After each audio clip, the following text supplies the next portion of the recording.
आणि आता बातम्या पाहूयात सविस्तर। महाराष्ट्रातील सत्ता संघर्षावर आता सोमवारी म्हणजे 8 ऑगस्टला सुनावणी होणार आहे।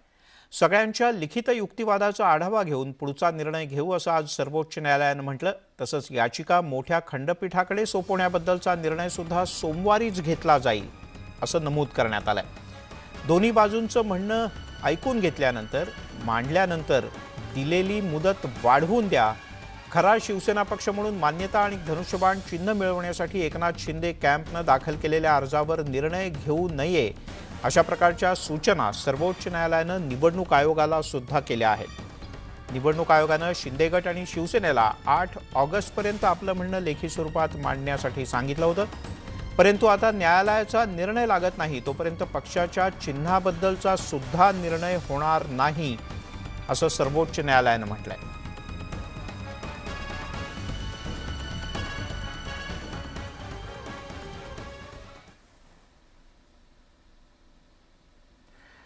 महाराष्ट्रातील सत्ता संघर्षावर आता 8 ऑगस्टला सुनावणी होणार आहे। सगळ्यांच्या लिखित युक्तिवादाचा आढावा घेऊन पुढचा निर्णय सर्वोच्च न्यायालय घेईल। तसंच याचिका ही अधिक मोठ्या खंडपीठाकडे सुद्धा जाणार का नाही हे सुद्धा लवकरच कळेल। दरम्यान फडणवीस सरकारच्या भवितव्यावर म्हणजे शिंदे फडणवीस सरकारच्या भवितव्यावर सर्वोच्च न्यायालयाच्या निर्णयाची टांगती तलवार कायम आहे। गेले 2 दिवस सर्वोच्च न्यायालयात राज्यातल्या सत्ता संघर्षावर सुनावणी झाली आणि या सुनावणीकडे सगळ्या देशाचं लक्ष लागलंय, कारण या प्रकरणी सुप्रीम कोर्टाचा निकाल न्यायालयाच्या इतिहासातला मैलाचा दगड ठरणार आहे। भावनेवर किंवा त्या ठिकाणी आपल्या मतावर न्यायालयाचा निर्णय होत नसतो। सत्यमेव जयते, त्यामुळे शिवसेना सत्याची बाजू आहे शिवसेनेची आणि शिवसेना जिंकणार म्हणजे जिंकेल। राज्यातील सत्ता संघर्षावर सलग दुसऱ्या दिवशी सुप्रीम कोर्टात सुनावणी झाली। या सुनावणीत दोन्ही बाजूने पक्षांतर बंदी कायद्यावर जोरदार युक्तिवाद करण्यात आला। पक्षांतर बंदी कायदा हाच युक्तिवादाचा केंद्रबिंदू होता।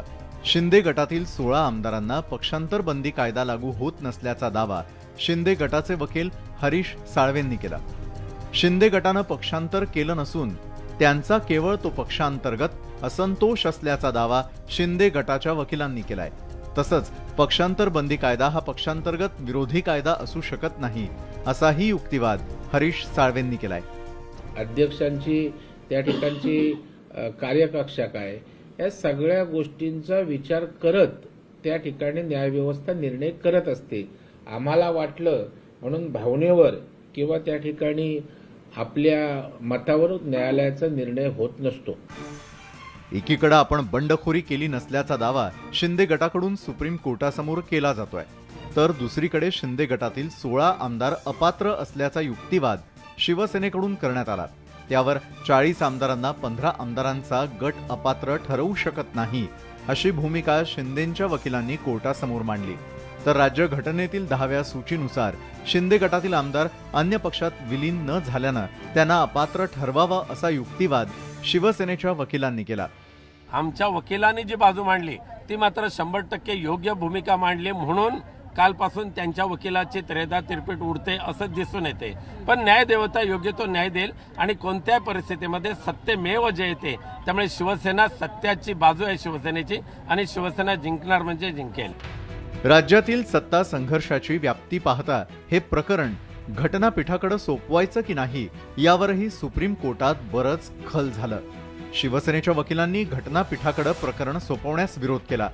राज्यातील सत्ता संघर्षावर आता सोमवारी सुप्रीम कोर्ट फैसला सुनावणार आहे। त्यामध्ये शिंदे गटानं बंडखोरी केली आहे की तो पक्षांतर्गत असंतोष आहे यावर सुप्रीम कोर्टाच्या निकालामुळे शिक्कामोर्तब होणार आहे। Bureau report, news 18 Lokmat. तिकडे शिंदे गटाच्या बंडामुळे राज्याच्या राजकारणात अभूतपूर्व राजकीय परिस्थिती खरं तर पेचप्रसंगच निर्माण झालाय। या प्रकरणात विधानसभा अध्यक्षांची कार्यकक्षा सर्वोच्च न्यायालयाच्या निर्णयात अधोरेखित होणार आहे आणि त्यामुळेच या सगळ्या प्रकरणात सर्वोच्च न्यायालय कोणता निर्णय देणार याकडे सगळ्यांचं लक्ष लागलंय।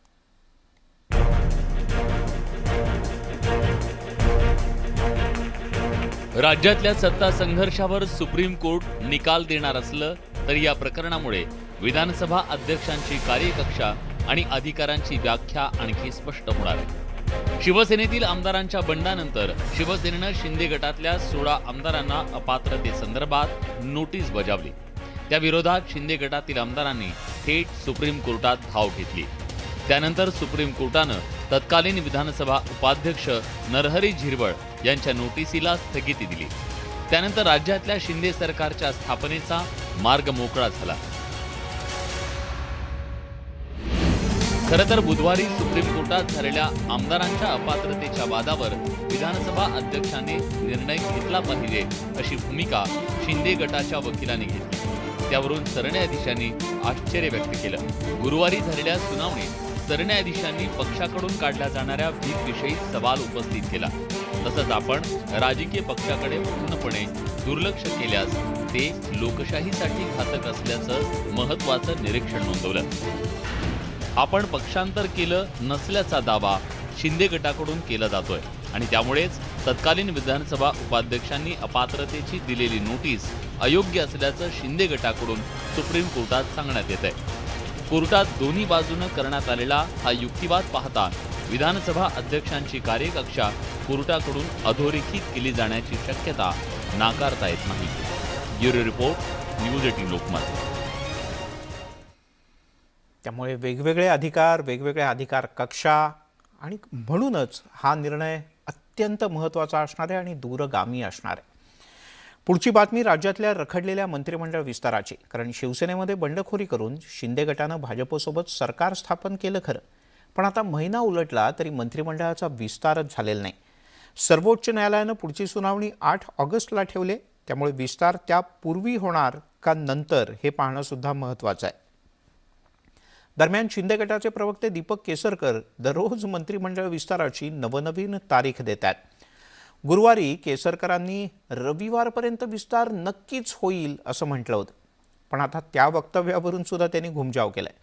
मंत्रिमंडळाचा विस्तार आणखीन 2-4 दिवस लांबणीवर जाऊ शकतो, कारण तो मुख्यमंत्री आणि उपमुख्यमंत्र्यांचा अधिकार आहे असं केसरकर म्हणाले. त्यामुळे आता आमदारांची धाकधूक वाढले. मंत्रिमंडळ विस्तारासाठी वरिष्ठ ज्या तारखा सांगतात त्या आपण जाहीर करत असल्याचं केसरकर म्हणाले.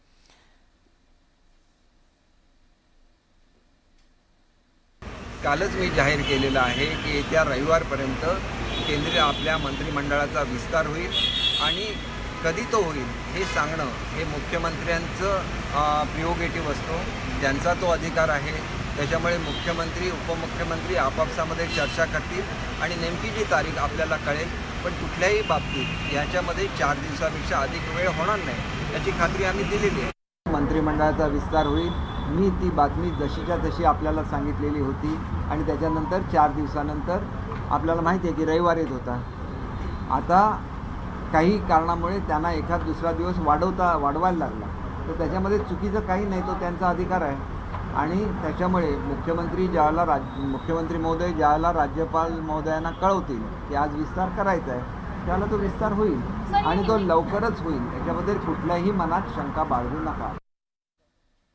त्यामुळे गुरुवारी होईल का रविवारी होईल, पण लवकरच होईल एवढं मात्र नक्की. तिकडे शिंदे फडणवीस सरकार सत्तेवर येताच महाविकास आघाडीनं घेतलेले काही निर्णय फिरवण्यात आले, तर काही योजनासुद्धा तातडीनं थांबवण्यात आल्या. राज्यात सध्याच्या घडीला नवं सरकार नवे निर्णय असंच काहीसं समीकरण झालंय. पण आता या नव्या बदलांना थेट न्यायालयात आव्हान देण्यात आलंय.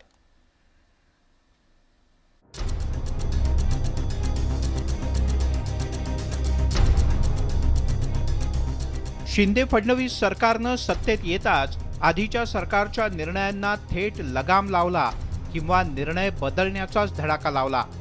मात्र आता यातल्या काही निर्णयांना थेट न्यायालयात आव्हान देण्यात आलंय. डॉक्टर बाबासाहेब आंबेडकर सामाजिक विकास योजनेच्या अंतर्गत 12 शासन निर्णयांना स्थगिती देण्यात आली. अनुसूचित जातीच्या 13 औद्योगिक सहकारी संस्थांच्या मंजूर अर्थसहाय्य वाटपाला सुद्धा स्थगिती दिली गेली. डीपीडीसी अंतर्गत मंजूर प्रशासकीय मान्यतांना स्थगिती दिली. आदिवासी घटक कार्यक्रमाच्या अंतर्गत निधी वितरणाला स्थगिती मिळाली.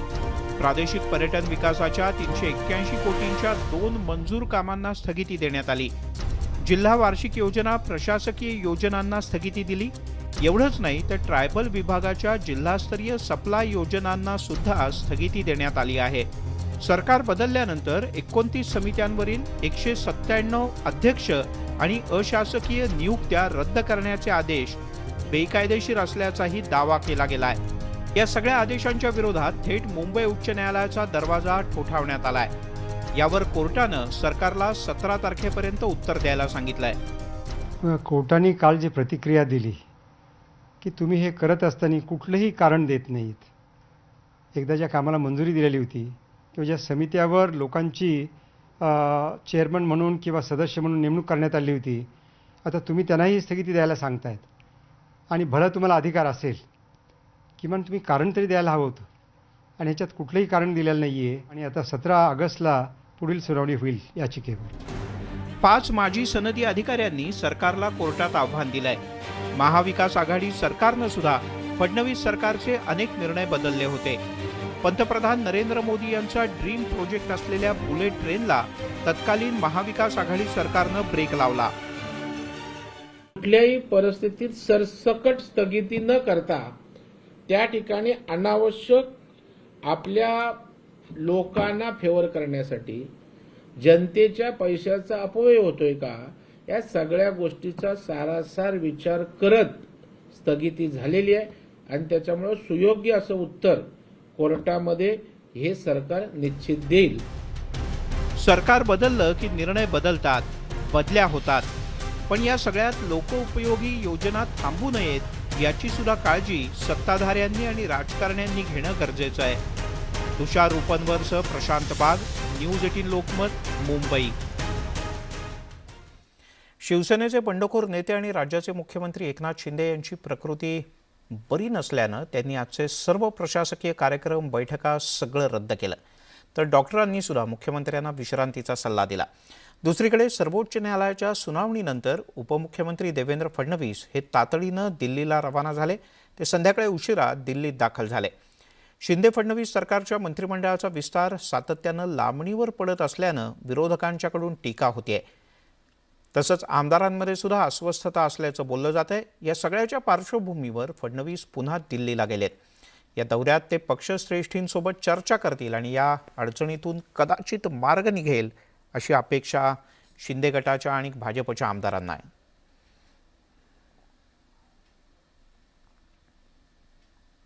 रात्री 2-2, 3-3 वाजेपर्यंत ही मंडळी जागतात, प्रवास करतात सातत्यानं. शेवटी जे आहे सगळ्यांना आपला जो देह आहे त्याची सुद्धा एक परिसीमा आहे की कुठपर्यंत ते आपल्याला साथ देईल. काही वेळेला मग थोडा सरळ पॉज घ्यावा लागतो, आराम घ्यावा लागतो. किंवा काही अडचण असेल थांबले असते. शिवसेनेचे खासदार संजय राऊत यांना पत्राचाळ घोटाळा प्रकरणी सत्र न्यायालयानं पुन्हा एकदा ईडी कोठडी सुनावली आहे. यावेळेला न्यायालयानं 8 ऑगस्टपर्यंत ईडी कोठडीत त्यांना ठेवण्याचे आदेश दिलेत. पाहूयात कोर्टात काय आणि कसा युक्तिवाद झाला.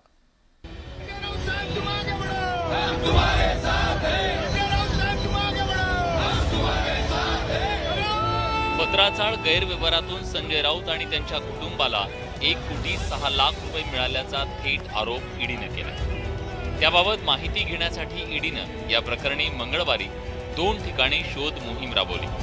लवकरच या प्रकरणाशी संबंधित काही व्यक्तींची चौकशी करण्यात येणार आहे असं ईडीनं स्पष्ट केलंय. प्रवीण राऊतला पत्राचाळ प्रकरणी मिळालेल्या 112 कोटींच्या रकमेतील काही रक्कम रोख स्वरूपात मिळाली. परदेश प्रवासाकरिता प्रवीण राऊतनं राऊत कुटुंबाला पैसे दिले. प्रवीण राऊत दर महिना 2 लाख रुपये संजय राऊतांना देत होता. एका व्यक्तीला आम्ही चौकशीला बोलावलं. त्या व्यक्तीचं नाव आम्ही इथं घेऊ शकत नाही.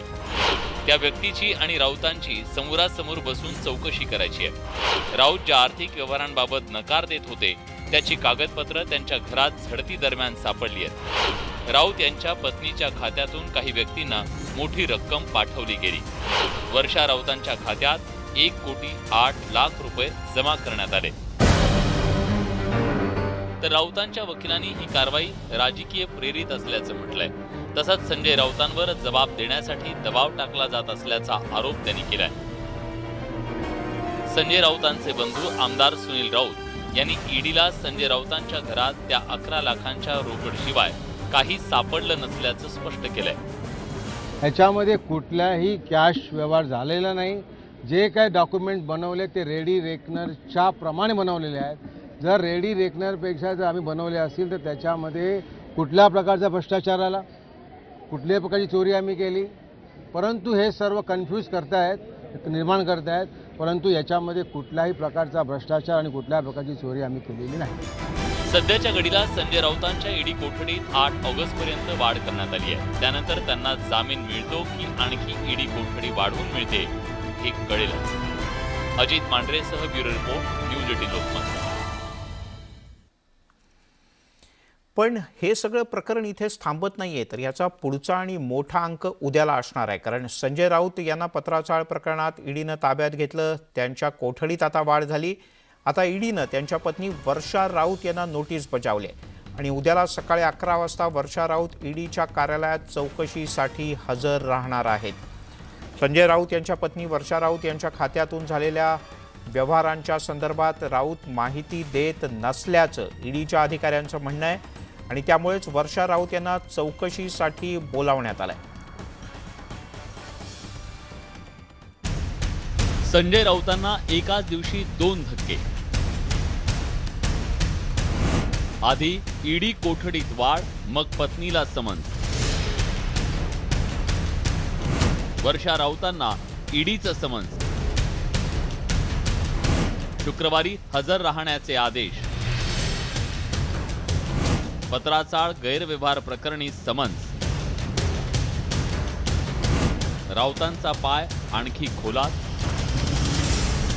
पत्राचाळ जमीन घोटाळा प्रकरणात अटक झालेले आणि सध्या ईडीच्या कोठडीत असलेल्या संजय राऊत यांच्या मागच्या अडचणी आणखी वाढण्याची चिन्ह आहेत. पत्राचाळ जमीन घोटाळा आणि मनी लॉन्ड्रिंग प्रकरणात ईडीनं आता संजय राऊतांच्या पत्नी वर्षा राऊत यांना समन्स बजावलंय. याआधी जानेवारी महिन्यात वर्षा राऊत चौकशीसाठी ईडी कार्यालयात हजर होत्या. त्यावेळी ईडी अधिकाऱ्याने त्यांची जवळपास 3.5 ते 4 तास चौकशी केली. संजय राऊतांच्या पत्नी वर्षा राऊत यांच्या खात्यातून काही व्यक्तींना मोठी रक्कम पाठवली गेली. तसंच त्यांच्या खात्यातून मोठ्या प्रमाणात आर्थिक व्यवहार झाल्याचं ईडीच्या तपासात समोर आलंय.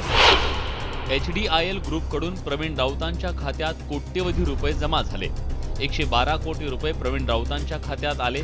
त्यापैकी 1,06,44,000 रुपये वर्षा राऊतांच्या खात्यात वळते झाले. त्यातील 55 लाख रुपये कर्जाच्या स्वरूपात होते. प्रथमेश डेव्हलपर्स मार्फत राऊत दाम्पत्याला फायदा मिळवून देण्यात आला. राऊत दाम्पत्याला 37,50,000चा फायदा झाला.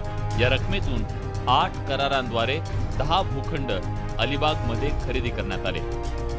संजय राऊत, वर्षा राऊत आणि प्रवीण राऊत यांच्या एकत्र चौकशीतून ईडीची पुढची कारवाईची दिशा ठरू शकते. मात्र तूर्त राऊत दाम्पत्याचा पाय आणखी खोलात गेलाय एवढं नक्की. Bureau report, news 18 Lokmat. हे सगळं सुरू असतानाच शिंदे गटातले महत्त्वाचे आमदार आणि ज्यांना शिंदे गटानं विधानसभेतले प्रतोद केलंय ते भरत गोगावले यांना आणि त्यांच्या मुलाला धमकीचे फोन आलेत. आमदार भरत गोगावले आणि मुलगा विकास गोगावले या दोघांनाही धमकीचे फोन आलेत. शेवटी गोगावले यांनी पोलीस स्थानकात औपचारिकपणे तक्रार नोंदवली. या धमकी प्रकरणातील एक ऑडिओ क्लिप न्यूज 18 लोकमतच्या हाती लागले. पाहूयात नेमकं काय संभाषण झालं ते. हेलो हेलो हेलो, पार्टी बहुत ज्यादा बदल रहे हो. एक मिनट बाप बेटे हो दूर है, तुम्हारी मात खुद है. 5 दिन के अंदर तुम्हारी मात वाली है. कौन बोल रहा है? 5 दिन के अंदर तुम्हारी पार्टी बहुत बदल रहे हो ना. तुम्हारी क्या बोल रहे हो? ठीक है, पार्टी बहुत बदल रहे हो बाप बेटे ना. हाँ तो माँ तुम्हारी. अच्छा ठीक है, आओ बिंदास. हाँ 5 दिन के बात किधर से कर रहे हो भाई तुम? बोल रहा हूँ ना, तुम्हारा बाप बोल रहा. हाँ क्या? अच्छा ठीक है.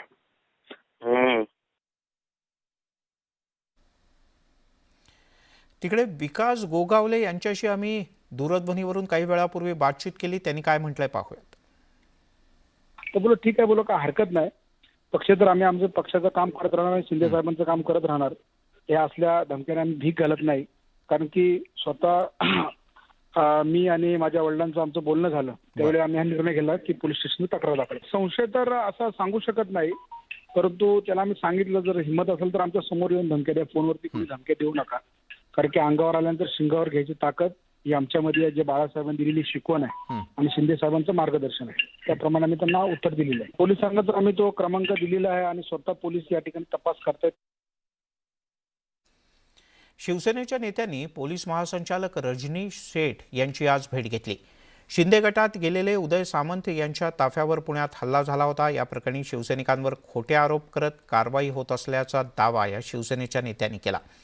शिंदे गटाच्या एकानं आमच्या शिवसैनिकावर हल्ला केला तेव्हा 307 कलम लावलं नाही, वस्तुस्थिती पहा आणि मगच गुन्हे दाखल करा, अशी आग्रही भूमिका शिवसेनेच्या नेत्यांनी पोलीस महासंचालकांच्या समोर मांडली आहे.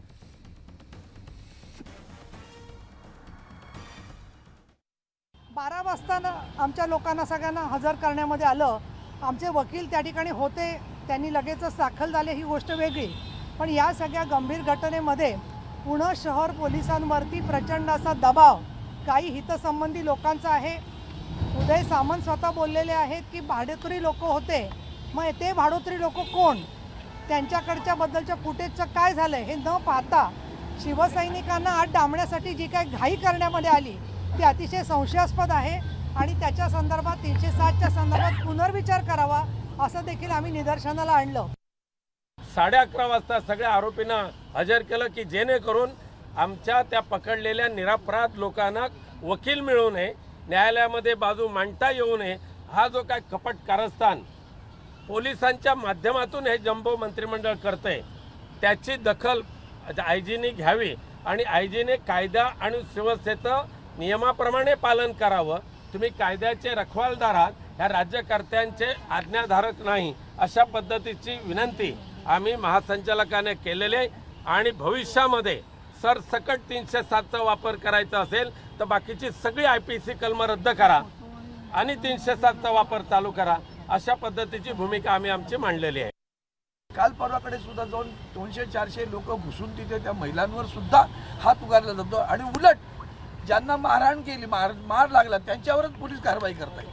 असाच प्रकार सगळीकडे घडतोय. आणि म्हणून ह्या दोन गोष्टी ज्या आता आहेत की ह्या सगळ्या अगोदर घडल्या आहेत गेल्या 8-15 दिवसापूर्वी, त्याच्याबद्दल अवाक्षर माध्यमामध्ये येत नाही, आरोपी पकडले जात नाही, इथं जे उपस्थित नाही त्यांच्यावर 307 गुन्हा.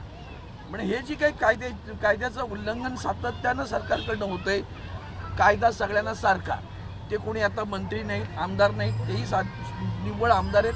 त्याच्यामुळे असेही जे पदाधिकारी आहेत त्यांच्यावर जो हल्ला होतोय, माजी नगरसेवकांवर हल्ले होत आहेत, त्याबद्दल सुद्धा तातडीनं कारवाई करण्याची आवश्यकता आहे आणि ती मागणी रजनीश शेठांकडे केली आहे.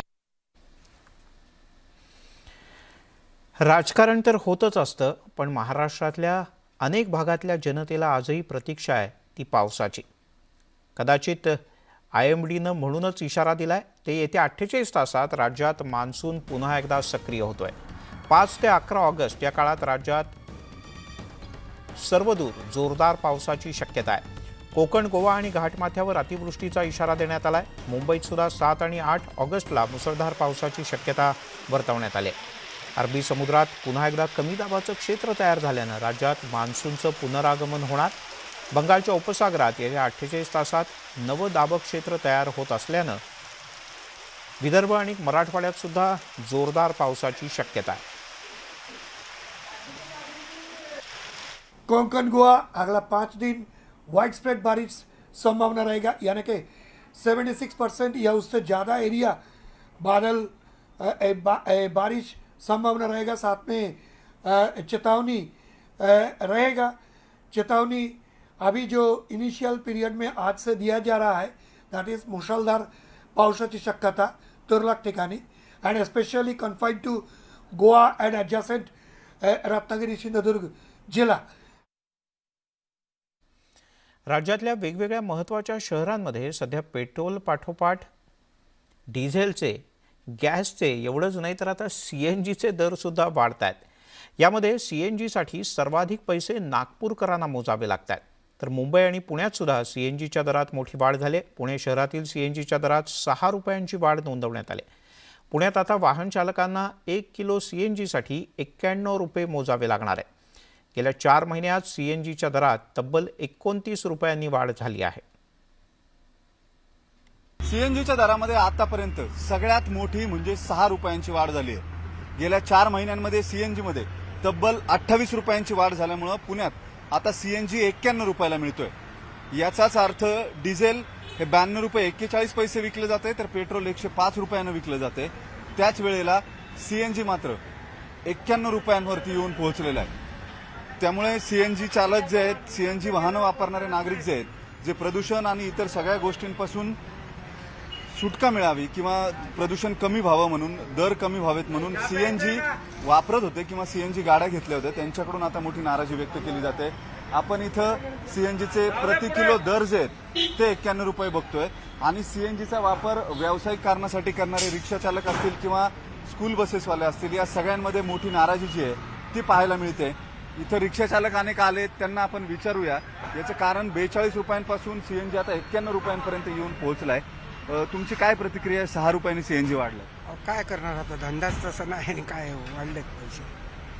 तुम्हाला आता पेट्रोलच्या जवळपास पोहोचलेत, पेट्रोल वापरलं काय सीएनजी रुपये होणार आता, हे काय 5 रुपये तरी त्यांना द्यायच लागतात, ते 5 रुपये घेतातच आपल्याकडनं. बरं, रोज जो व्यवसाय व्हायचा तो आता दर वाढल्यामुळे तुमचं नुकसान होतं. नुकसान होते. आता म्हणतात वाढलाय मीटर, वाढलाय मीटर, अजून कुठं वाढलाच नाही. खूप रेट वाढलाय सर, रेट कमी व्हायला पाहिजे, रेट कमी व्हायला पाहिजे. परवडतं का भाड्यावरती आता एवढा दर वाढल्यानंतर? नाही सर परवडत, नाही परवडत. सीएनजीचे 6 रुपये वाढलेत, 91 रुपये झालं तरी परवडतं सीएनजी, परवडतं सीएनजी पेट्रोलपेक्षा. पेट्रोलचाही दर सारखाच झाला, 105 रुपयेपर्यंत आले.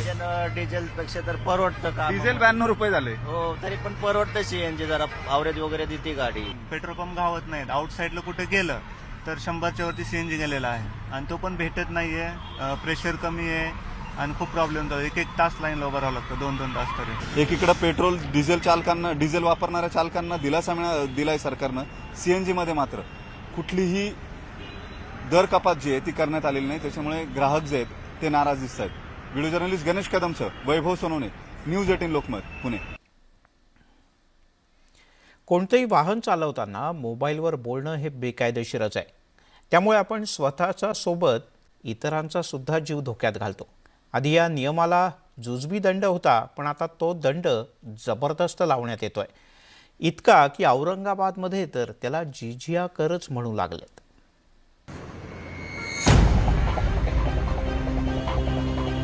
औरंगाबादमध्ये वाहतूक पोलिसांनी दुचाकी स्वारांवर अजब दंडात्मक कारवाईला सुरुवात केली आहे. दुचाकी चालवताना कुणी मोबाईलवर बोलताना दिसलं तर त्याला चक्क 10,000 रुपयांचा दंड ठोठावला जातोय. मुळात कोणतंही वाहन चालवताना मोबाईलवरती बोलणं नाहीच पाहिजे, पण अपरिहार्य आणि अत्यंत गरजेच्या वेळी कुणी बोललंच तर त्यासाठी थेट 10,000 रुपयांचा एवढा मोठा दंड खरंच न्याय्य आहे का, असा सवाल उपस्थित केला जातोय. शहरात जेव्हा काम करतो, जेव्हा गाडीवर जातो, तेव्हा काही इमर्जन्सी असू शकते. आपण बऱ्याचशा गोष्टी, घरच्या गोष्टी आहेत त्या बोलू शकत नाहीत, काही ऑफिसच्या गोष्टी असतात, काही महत्त्वाच्या गोष्टी असतात, कोणी ॲडमिट असते, यावेळेस आपण फोनवर बोलू शकतो, काही प्रॉब्लेम नाही. इमर्जन्सी असेल तर शक्यतो फोनवर बोलायचंच नाही गाडीवर असताना, हा तो पहिला नियमच आहे. सामान्य माणसासाठी हा नियम जाचक आहे. एवढा कोण फाईन मारणार, तर त्यापेक्षा तुमचा फोन आहे 10 मिनिटं साईडला थांबा, फोनवर बोला. अर्जंट असेल तर, नसेल तर तुम्ही नंतर फोन करा त्यांना. तुम्ही बाजूला थांबा. मला अर्जंट फोन होता माझ्या कंपनीतून, मला कसा फोन होता, मला फोन घेणं गरजेचंच होतं ना. ते मी मध्ये रस्त्यामध्ये कसं थांबलो, म्हणून मी साईडला थांबून फोन घेतला. मोटार वाहन कायद्यात काही नव्या तरतुदी करण्यात आल्यात. त्यानुसार दुचाकीवर पहिल्यांदा मोबाईलवरती बोलताना दिसल्यास त्यासाठी 1,000 रुपये दंड आहे. त्यानंतर तोच व्यक्ती दुसऱ्यांदा आढळल्यास थेट 10,000 दंड ठोठावण्याची तरतूद आहे. नव्या तरतुदी सर्वत्र लागू आहेत, पण अंमलबजावणीत मात्र औरंगाबाद अग्रेसर दिसतं. कारण गेल्या 6 महिन्यात औरंगाबादमध्ये 3,208 वाहन चालकांना हा दंड ठोठावण्यात आलाय, ज्यातून औरंगाबाद पोलिसांनी 33,55,000 रुपयांची वसुली केली आहे. गाडी चालवताना मोबाईलवर बोलण्याचं कुणीच समर्थन करणार नाही, पण जो दंड आकारला जातोय त्यामुळे वाहन चालक चांगलेच हैराण झाले आहेत. पहिली गोष्ट तर मोबाईलवर बोललंच नाही पाहिजे आणि एखादा इमर्जन्सी आहे तरी पण गाडी त्यांनी बाजूला घेतली पाहिजे. पण हा 10,000 रुपये जो दंड आहे हा जिजिया कर लावताय काय की बाबा हे चुकीचं आहे, हे बरोबर नाही आहे. कारण की याबद्दल विचार केला पाहिजे सरकारने. गाडी चालवताना मोबाईलवरती बोलणं धोकादायक आहे. या चुकीसाठी वाहन चालकांना दंड ठोठवायलाच हवा, पण 10,000 रुपयांचा दंड ठोठावून पोलीस वाहन चालकांना जन्माची अद्दल घडवतायत। त्यामुळे याला दंड म्हणावं की जिझिया कराची जुलमी वसुली, असा संभ्रम सर्वसामान्यांच्या मनात उपस्थित होतोय। तुम्ही मोटारसायकल चालवताना मोबाईलवर बोलत असाल तर तुमचं लक्ष विचलित होऊ शकतं, पण याचा अर्थ असं नाही की महत्त्वाचा फोन घेतला नाही पाहिजे। फोन घ्या, बाजूला उभे राहा, बोला आणि पुढे जा। चुकून जर एखादा सापडला तर 10,000 रुपयाचा दंड हा दंड आहे का वसुली, ही नाराजी आता वाहनधारकांमध्ये आहे। सुधीर जाधव सह सिद्धार्थ गोदाम, न्यूज 18 लोकमत, औरंगाबाद। घर बसल्या काही जण छोटे छोटे उद्योग व्यवसाय करत असतात, पण 4 जणांना पोलिसांनी अटक केली आहे कारण ते विचित्र उद्योग करत होते। कारण हे 4ही आरोपी घरात बनावट देशी दारू तयार करत होते। त्यामुळे अकोला पोलीस अधीक्षकांच्या विशेष पथकानं ही थेट कारवाई केली। आणि तुम्ही पिण्याच्या आधी थोडी काळजी घ्या, कारण तुमच्या हातातल्या ग्लासमध्ये असू शकते बनावट दारू। अकोल्यातल्या तर एका घरात बनावट दारूचा कारखानाच सुरू होता। स्पिरिट, अल्कोहोल, इसेन्स मिक्स करून बनावट देशी दारू तयार केली जात होती। यूट्यूबवरचे व्हिडिओ पाहून अमोल डाबेराव या पठ्ठ्यानं दारू तयार करण्याचं ज्ञान मिळवलं होतं। आता दारू करण्याचं प्रात्यक्षिकच पहा ना। देशी दारूच्या ओरिजिनल बाटलीचं झाकण उघडून त्यातून काही दारू काढली जाते, त्यात नंतर पाणी ओतलं जातं आणि पुन्हा झाकण लावलं जातं। मशीनमधून बाटलीचं झाकण सील केलं जात असल्यानं ही बनावट दारूची बाटली एकदम अस्सल वाटते। स्पिरिट आणि अल्कोहोल आणि बिस्लरी वाटर बनवून ते 3 मात्रा करून आणि काही तो देशी दारू स्वतः विकत घ्यायचा आणि देशी दारूचा सेंट यासाठी त्यामध्ये वेगवेगळे सेंटसुद्धा वापरायचा। काही देशी दारू त्याच्याकडून जप्तसुद्धा करण्यात आलेली आहे, त्याच्यावर या अगोदरसुद्धा वेगवेगळे गुन्हे दाखल आहेत। पोलिसांनी सुभाष डाबेराव, दिनेश डाबेराव, बजरंग डाबेराव, राहुल बर्गे या 4घांना ताब्यात घेतलंय।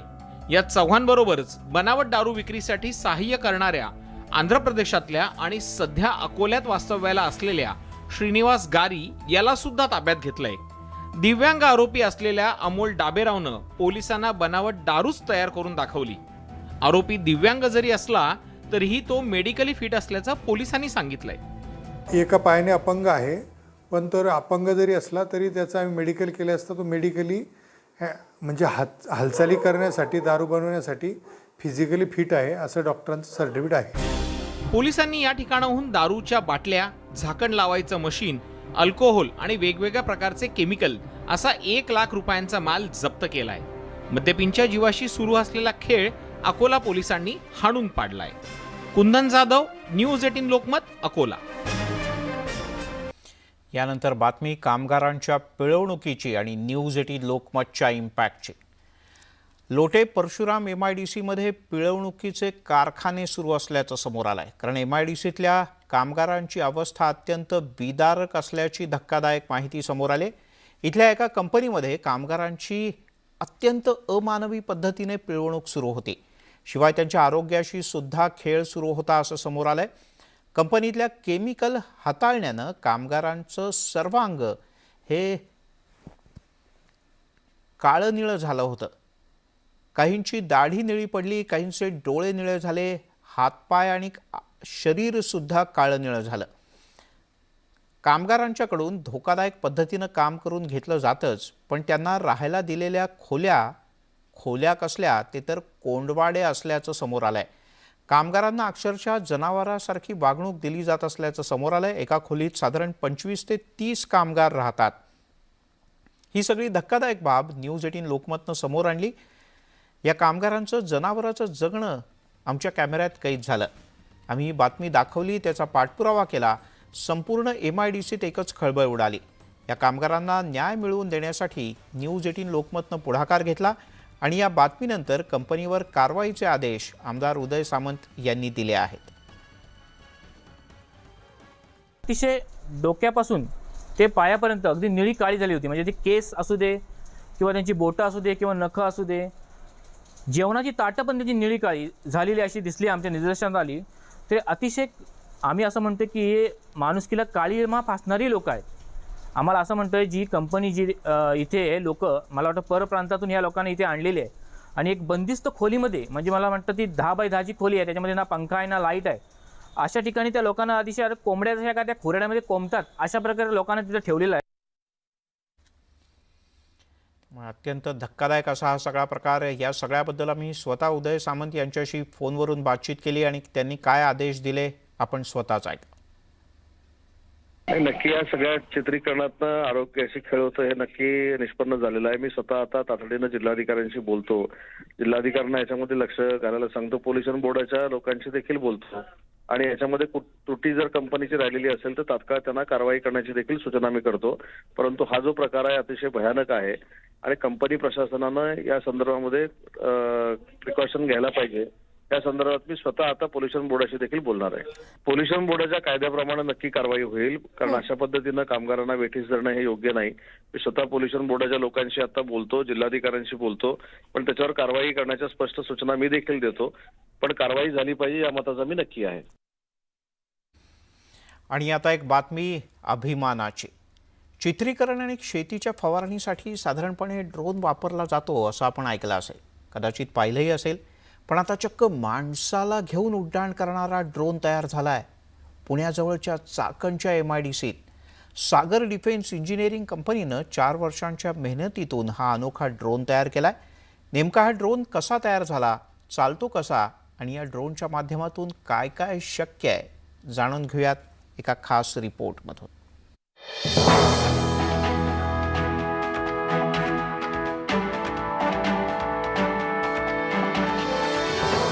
पुणे जिल्ह्यातील चाकण औद्योगिक वसाहतीमधील ही आहे सागर डिफेन्स इंजिनिअरिंग कंपनी. या कंपनीनं चक्क माणसांची वाहतूक करणारा ड्रोन तयार केला. 4 वर्षाच्या मेहनतीतून भारतीय सैन्य दलासाठी हा अनोखा ड्रोन तयार करण्यात आला. 130 किलो वजन घेऊन उड्डाण करण्याची या ड्रोनची क्षमता आहे. त्यामुळं वस्तू किंवा माणूस एका ठिकाणाहून दुसऱ्या ठिकाणी कमी वेळात आणि कमी खर्चात या ड्रोनद्वारे सहज नेता येईल. तो योगदान रहेगा वो एक इंसान को एक जगह से दूसरी जगह लेके जाने के लिए रहेगा, जिसमें सबसे पहले जो कि मेडिकल इवैक्यूएशंस हैं, जो हमारे गांव वाले एरिया है जहां पे अगर कोई इमरजेंसी सिचुएशन हो जाती है तो इंसान को वहां से हॉस्पिटल तक ले जाने के लिए बहुत ही टाइम लगता है और उसमें इंसान की जान भी जा सकती है. तो अगर ऐसे ड्रोन हमारे एम्बुलेंसेस की तरह वहाँ पे गांव में रहें और इमरजेंसी सिचुएशन में हम पेशेंट को इसके अंदर बिठा दें और ये हॉस्पिटल तक उसको लेके जाए. भारतीय सैन्यासाठी करण्यात आलेल्या ड्रोनची पहिली चाचणी पंतप्रधान मोदींच्या उपस्थितीमध्ये घेण्यात आली. या ड्रोनची वैशिष्ट्ये काय आहेत तेही जाणून घेऊयात. उच्च तंत्रज्ञानाची जोड देत सुरक्षेच्या दृष्टिकोनातून हा ड्रोन बनवण्यात आलेला आहे. 130 किलो वजनासह 30 ते 35 किलोमीटर ऑन एअर फ्लाइंगची क्षमता, कमी वेळ आणि कमी खर्चात साहित्याची वाहतूक करता येते. या ड्रोनचा वापर एअर टॅक्सी, एअर ॲम्ब्युलन्स म्हणून होऊ शकतो. तांत्रिक बिघाडानंतरही ड्रोन सुरक्षित राहू शकतो. आपत्कालीन स्थितीत ड्रोनमध्ये पॅराशूटचीही सोय आहे. 4 डोके आहेत. जे ऑटो पायलट असतं ते 4 आहेत. त्याच्यामुळे काय होतं, जर एखादी गोष्ट चुकली किंवा काय झालं तर बाकीचे जे डोके आहेत ते वापरले जातात आणि ते ह्याला स्टेबल ठेवतात, ह्याला पडू नाही देत. तसंच ह्याच्यात बॅटरी ज्या आहेत त्या वेगवेगळ्या आहेत.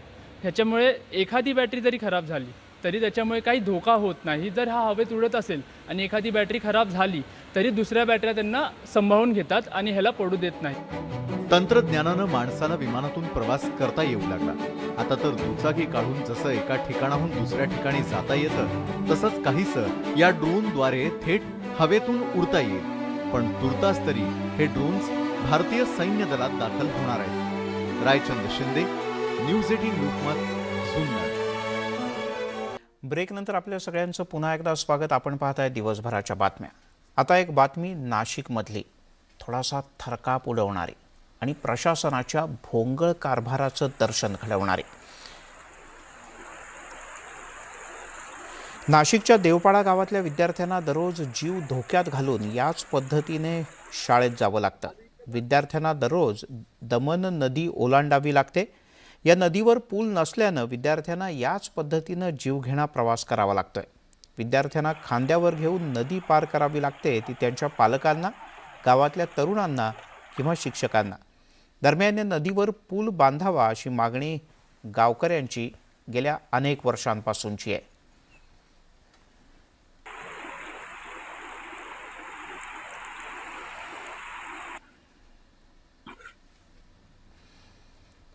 काही जणांना शिक्षणासाठी चालावं लागतं, काही जणांना पोटाला चिमटा घ्यावा लागतो, तर या मुलांना गळाभर पाण्यातून जावं लागतं. यालाच म्हणतात आयुष्य. दिवसभराच्या बातम्यांमध्ये इथेच थांबूयात. थोड्याच वेळात मुंबई आणि महानगरांची बित्तम बातमी. महामुंबई.